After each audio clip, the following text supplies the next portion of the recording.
Assalamualaikum warahmatullahi wabarakatuh. Kami dari kelompok 7 akan mempresentasikan hasil tugas kami, yaitu proses transport sedimen di wilayah perairan, pesisir, dan pulau-pulau kecil. Proses pantai atau coastal process terjadi karena pelapukan dan angkutan sedimen di daerah pantai. Angkutan sedimen di pantai terutama terjadi karena gelombang, arus, dan pasang surut. Selain itu, angin juga berperan dalam mengangkut sedimen di pantai. Bila ditinjau suatu ruas pantai, maka perimbangan sedimen pada ruas tersebut akan menunjukkan apakah pantai tersebut mengalami erosi atau akresi. Bila perimbangan negatif, maka berarti pantai mengalami erosi atau mundur. Sebaliknya, bila perimbangan positif, maka pantai mengalami akresi atau maju. Sedimen pantai berasal dari sungai, erosi dasar laut, dan tebing. Perimbangan angkutan masuk dan keluar dari suatu pantai dapat disajikan secara diagramatis. Gelombang merupakan sumber energi pergerakan yang utama dalam proses pantai. Pada saat gelombang memasuki daerah yang semakin dangkal, maka akan terjadi proses shoaling. Panjang gelombang berkurang curam gelombang, atau wave steepness, yaitu perbandingan antara tinggi dengan panjang gelombang semakin besar, yang berarti gelombang semakin terjal. Lama-kelamaan gelombang akan pecah pada suatu kedalaman yang dangkal di pantai. Gelombang yang pecah melepaskan energinya dalam bentuk turbulensi dan energi lainnya yang relatif kecil. Paket energi gelombang yang dibawa melintasi lautan yang beratus bahkan beribu kilometer, dihancurkan sepanjang surf dan swash zone. Proses dinamik pemecah energi gelombang inilah yang merupakan salah satu sumber energi pergerakan perubahan garis. Selanjutnya ada arus. Selain gelombang, arus yang terjadi di pantai juga memegang peran penting pada proses pantai. Arus di pantai dapat berupa arus sekunder karena gelombang, arus pasang surut, arus dari muara sungai, arus karena gelombang panjang, dan sebagainya. Interaksi dari berbagai arus, gelombang, dan dasar pantai yang mobil menyebabkan daerah pantai menjadi daerah yang sangat dinamis. Baik, saya Fitriani akan melanjutkan presentasi dari teman saya. Selanjutnya itu kita bahas tentang mengenai arus ya. Huta Barat dan Evans 1985 menyatakan arus merupakan salah satu faktor yang berperan dalam pengangkutan sedimen di daerah pantai. Sedimen tersebut akan terperangkap di suatu tempat jika kondisi arus dan oseanografi lainnya tidak dominan dibandingkan gaya gravitasi. Salah satu fenomena yang diakibatkan oleh pengendapan sedimen yakni tanah timbul. Kita berlanjut kepada slide ke-7, arus pasang surut. Di mana pada gambar di samping kita bisa melihat ya, pada dasarnya arus pasang surut merupakan gerak divergen konvergen di mana permukaan laut naik ketika arus pasang surut konvergen memusat dan turun ketika arus pasang surut divergen menyebar. Pergerakan massa air laut akibat adanya gaya tarik-menarik benda-benda angkasa, terutama bulan dan matahari, yang mengakibatkan terjadinya arus pasang surut. Ini menurut Yanagi 1976. Kita berlanjut masih kepada arus pasang surut slide 8, yakni kita juga bisa melihat gambar di samping itu ada rotasi bulan dan bumi ya. Menurut Hadi dan Rajawane dalam Rahmawati 2018, gerak arus pasang surut ada 3 tipe, yaitu gerak rotasi, kedua gerak yang berubah ke arah atau bolak-balik, dan yang 3 tipe hidrolik. Di laut lepas, gerak arus pasang surut berbentuk elips, di mana arah rotasi adalah searah dengan putaran jarum jam di BBU, yaitu belahan bumi utara, dan berlawanan arah jarum jam di BBS, belahan bumi selatan. Bisa kita lihat gambar samping ya. Arus pasang surut bergerak secara kontinu dengan arah yang terus berubah mengikuti arah jarum jam atau berlawanan jarum jam dalam satu periode pasang surut. Baik, terima kasih. Saya Silvina akan melanjutkan slide 9 sampai slide 11.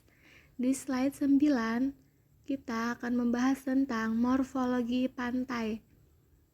Pantai selalu mengalami perubahan morfologi.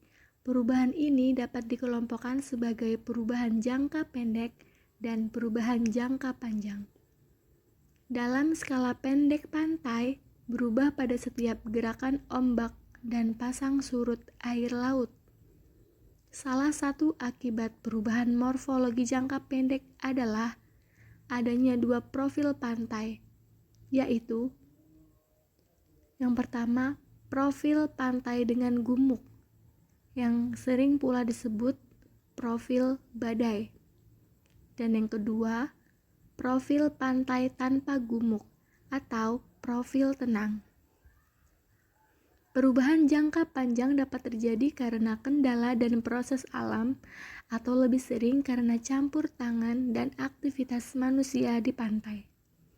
Bentuk morfologi akibat perubahan jangka panjang yang murni oleh angkutan sedimen diantaranya adalah lidah pasir atau spit, double spit, dan Longshore bar, Cusped or Headland, and Tumbolo. Slide 10 membahas tentang sedimentasi. Menurut Sudrajat di tahun 2012 dalam Susianto tahun 2015, sedimentasi merupakan proses di mana material hasil pelapukan dan erosi oleh air, angin, atau gletser sehingga akan diendapkan ke suatu wilayah. Sedimentasi di lingkungan teluk sangat mempengaruhi aktivitas manusia. Proses transport sedimen terjadi karena adanya inputan debit dari sungai dan pasang surut. Dari proses ini, sedimen akan mengalir dan terbawa arus perairan yang sesuai dengan keadaan atau kondisi lingkungan perairan. Selanjutnya, slide 11 itu lanjutan dari sedimentasi ya. Menurut Evans, tahun 2014, sedimen terdiri dari partikel-partikel yang berasal dari hasil pembongkaran batu-batuan dan potongan-potongan kulit, serta sisa rangka-rangka dari organisme laut. Ukuran dari partikel-partikel ini sangat ditentukan oleh sifat-sifat fisiknya dan akibatnya. Sedimen yang terdapat pada berbagai tempat di dunia mempunyai sifat-sifat yang berbeda satu dengan lainnya. Salah satu sifat dari sedimen ialah sedimen kohesif, di mana menurut Priyono tahun 2004 dalam Lasrindi AK 2014, sedimen kohesif adalah sedimen dengan ukuran partikel 125 mm, diantaranya yaitu lumpur dan lempung. Pada sedimen kohesif dapat terjadi proses flokulasi, yaitu saling bertumbuknya butiran sedimen baik yang berada di dasar maupun di kolom air, kemudian melekat menjadi unit yang lebih besar yang disebut flok. Selanjutnya yaitu flokulasi mempengaruhi kecepatan jatuh sedimen. Karena semakin besar konsentrasinya, maka kecepatan jatuhnya juga semakin besar. Salah satu contoh sedimen kohesif ialah pada pantai berlumpur, yang biasanya pantai ini sangat rendah dan merupakan daerah rawa yang terendam air pada saat muka air tinggi. Daerah ini sangat subur bagi tumbuhan pantai seperti pohon bakau atau biasa disebut dengan mangrove. Pada umumnya, sedimen yang berada di daerah pantai atau perairan pantai, muara, sungai, atau estuari, teluk adalah sedimen kohesif dengan diameter butiran sangat kecil, yaitu dalam beberapa mikron. Sifat-sifat sedimen lebih bergantung pada gaya-gaya permukaan daripada gaya berat. Proses sebaran substrat Sedimen yang ada di lingkungan perairan si melecut tidak terlepas dari hasil rombakan atau pelapukan litologi penyusun pulau si melecut yang tertransport baik oleh media air maupun angin yang kemudian terendapkan. Sebaran litologi wilayah Simelecut bagian depan yang berhadapan dengan Pulau Simele tersusun atas endapan aluvium yang berupa lumpur, pasir, serta pecahan cangkang. Sedangkan bagian tepi Simelecut yang berhadapan langsung dengan Samudra Hindia tersusun atas material batu gamping terumbu. Selanjutnya yaitu angkutan sedimen pantai. Angkutan atau transport sedimen pantai adalah gerakan sedimen di daerah pantai yang disebabkan oleh gelombang dan arus yang dibangkitkannya. Angkutan sedimen pantai dapat diklasifikasikan menjadi dua. Yang pertama yaitu angkutan menuju dan meninggalkan pantai atau onshore-offshore transport. Yang kedua yaitu angkutan sepanjang pantai atau longshore transport. Angkutan sedimen menuju dan meninggalkan pantai. Angkutan sedimen menuju dan meninggalkan pantai mempunyai arah rata-rata tegak lurus pantai, sehingga sering juga disebut sebagai angkutan sedimen tegak lurus pantai atau cross-shore transport. Akibat adanya angkutan pada arah ini, maka profil pantai akan berubah secara dinamis. Selanjutnya yaitu longshore sediment transport. Transport sedimen pantai adalah gerakan sedimen di daerah pantai yang disebabkan oleh gelombang dan arus yang dibangkitkannya. Gerakan tersebut disebabkan oleh proses abrasi dan erosi, juga pengendapan lumpur di muara sungai. Arus laut merupakan pergerakan air secara vertikal maupun horizontal yang disebabkan oleh beberapa faktor seperti angin, salinitas, perbedaan densitas, dan lainnya. Selanjutnya, longshore current. Longshore current adalah arus laut yang arahnya sejajar dengan garis pantai. Arus ini dapat membentuk garis pantai menjadi berkelok-kelok. Longshore current terjadi di antara daerah gelombang pecah dan garis pantai, di mana saat gelombang datang membentuk sudut miring dengan garis pantai pecah, maka terjadi longshore current akibat gradien momentum flux di daerah subzone. Arus sejajar pantai ini mempunyai kecepatan yang relatif kecil, rata-rata 0,3 meter per det. Meskipun arus sejajar pantai ini umumnya mempunyai kecepatan rendah, tetapi sangat mempengaruhi proses-proses littoral transport karena bergerak sepanjang pantai dalam waktu yang lama dan terus-menerus selama ada gelombang, sehingga mampu memindahkan sedimen. Kemudian selanjutnya yaitu transport sedimen sepanjang pantai atau longsor sedimen transport. Longsor sedimen transport ini merupakan angkutan pasir sepanjang pantai. Kemudian hal ini terjadi apabila pasir terangkat oleh turbulensi yang disebabkan oleh gelombang pecah.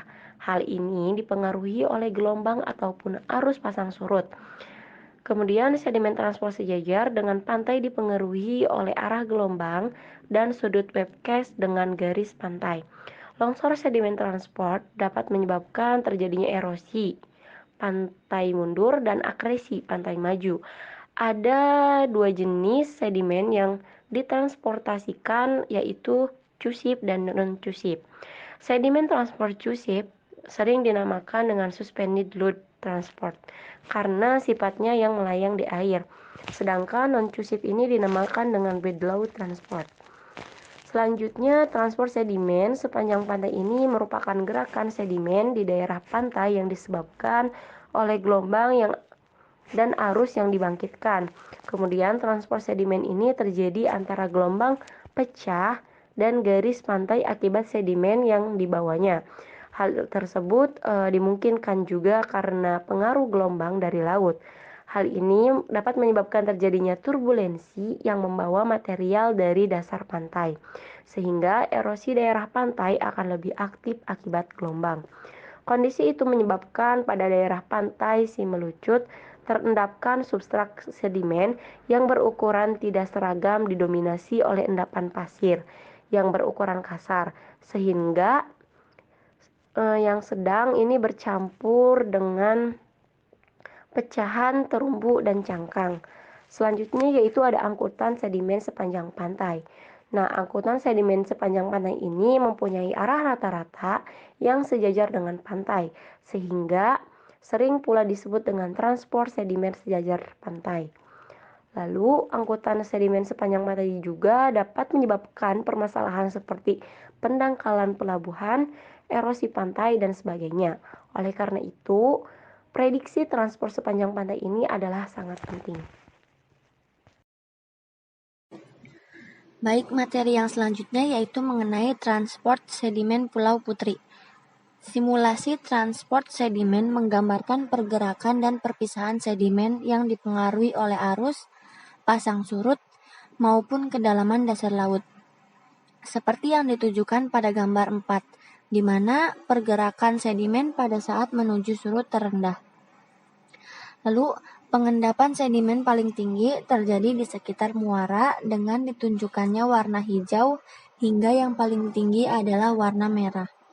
Pengendapan semakin tinggi dan luas saat menuju surut terendah. Arus dari arah barat muara mempengaruhi pergerakan sedimen, sehingga pengendapan sedimen di sebelah timur muara menjadi semakin tinggi.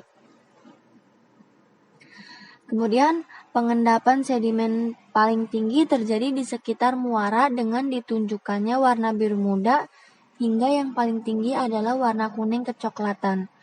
Arus mengarah ke timur dari barat mempengaruhi pengendapan sedimen sehingga pengendapan pada pasang tertinggi bergerak ke arah timur muara. Pengendapan tertinggi terjadi di pesisir pantai Cikiong yang ditunjukkan dengan warna kuning kecoklatan. Selanjutnya yaitu mekanisme transportasi sedimen. Arus angkutan sedimen sepanjang pantai dapat berupa angkutan sedimen dari pantai ke laut atau dari laut ke pantai, yang dapat terjadi oleh gerakan gelombang dan arus balik dasar serta arus tegak lurus pantai. Angkutan sedimen sejajar pantai atau longshore transport yaitu angkutan sedimen sepanjang pantai atau biasa disebut dengan angkutan sedimen sejajar pantai yang berkaitan erat dengan arus menyusuri pantai. Mekanisme angkutan atau transport sedimen dibagi dalam dua tipe, yaitu menurut Horikawa 1988.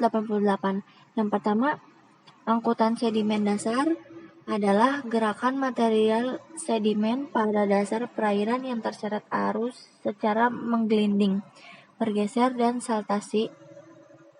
Dan yang kedua, angkutan sedimen suspensi adalah gerakan material sedimen melayang yang hanyut oleh aliran. Kemudian, mekanisme transportasi sedimen selanjutnya, arus sejajar pantai dipengaruhi oleh beberapa aspek dari sistem pantai, dengan proses yang terjadi pada masa zona hamparan umumnya mempengaruhi pengendapan dan erosi sedimen. Arus sejajar pantai dapat menyamakan pecahan ombak yang menyorong yang menghasilkan transport sejajar pantai. Arus sejajar pantai umumnya dapat didefinisikan dalam sistem dalam zona hamparan seperti dapat dilihat pada gambar. Gambar tersebut menunjukkan transport sedimen sejajar pantai dan zona hamparan dipengaruhi oleh gelombang atau terjadi dalam arah yang lebih dipengaruhi oleh angin yang memindahkan endapan kerikil dan atau butiran pasir ke pantai pada sudut arah angin dan juga arus balik yang memindahkan endapan kembali ke pantai akibat pengaruh gravitasi. Arus sejajar pantai membawa beragam ukuran sedimen sebagai pergerakan dalam perbedaan ringan tergantung pada sedimen atau perbedaan dalam sedimen arus sejajar pantai dari pantai berpasir hingga pantai kerikil. Pasir umumnya digunakan oleh gaya gelombang yang pecah. Pergerakan sedimen disebabkan oleh gelombang yang pecah dan perpotongan lapisan dari arus sejajar pantai. Dikarenakan pantai berkerikil lebih curam daripada pantai berpasir, penyerap pecahan lebih seperti bentuk, karena umumnya transport sejajar pantai menggunakan zona ayunan, tergantung pada pengurangan zona hamparan. Maksudnya zona hempasan. Arus sejajar pantai mempengaruhi berbagai ukuran sedimen sebagaimana arus tersebut bekerja pada cara yang berbeda tergantung pada sedimennya, atau perbedaan sedimen dalam arus sejajar pantai yaitu dari pantai berpasir hingga sedimen dari pantai berkerikil. Pasir yang lebih besar dipengaruhi oleh gaya gencangan dari pecahan gelombang. Gerakan sedimen adalah akibat dari pecahan gelombang dan perpotongan perlapisan dari arus sejajar pantai. Dampak positif dari sedimentasi adalah terutama untuk daerah-daerah yang tidak terdapat kepentingan untuk aktivitas manusia yang membutuhkan perairan dalam. Sedimentasi memberikan keuntungan karena sedimentasi menghasilkan pertambahan lahan pesisir ke arah laut. Selanjutnya ada dampak negatif dari sedimentasi, yaitu ketika sedimentasi yang terjadi di lingkungan pantai menjadi persoalan, dan bila terjadi di lokasi-lokasi yang terdapat aktivitas manusia yang membutuhkan kondisi perairan yang dalam, seperti pelabuhan dan alur-alur pelayaran, atau yang membutuhkan kondisi perairan yang jernih, seperti tempat wisata, ekosistem terumbu karang, dan padang lamun. Selanjutnya, upaya mengurangi sedimentasi. Di antaranya itu untuk melindungi pelabuhan dan alur pelabuhan, upaya mitigasi yang dilakukan dengan membangun jeti. Sementara itu, tindakan menghentikan atau mengurangi sedimentasi suatu kawasan teluk misalnya dapat dialihkan dengan pengalihan alur sungai yang diketahui suplai muatan sedimen dari sungai itu mengarah ke teluk tersebut. Selanjutnya, jeti sendiri adalah sebuah bangunan tegak lurus pantai yang diletakkan pada kedua sisi muara sungai yang berguna untuk mengurangi pendangkalan alur oleh sedimen pantai dan untuk penanggulangan banjir. Oke, mungkin cukup sekian dari kelompok kami, kurang dan lebihnya mohon maaf. Wabillahi taufiq wal hidayah. Wassalamualaikum warahmatullahi wabarakatuh.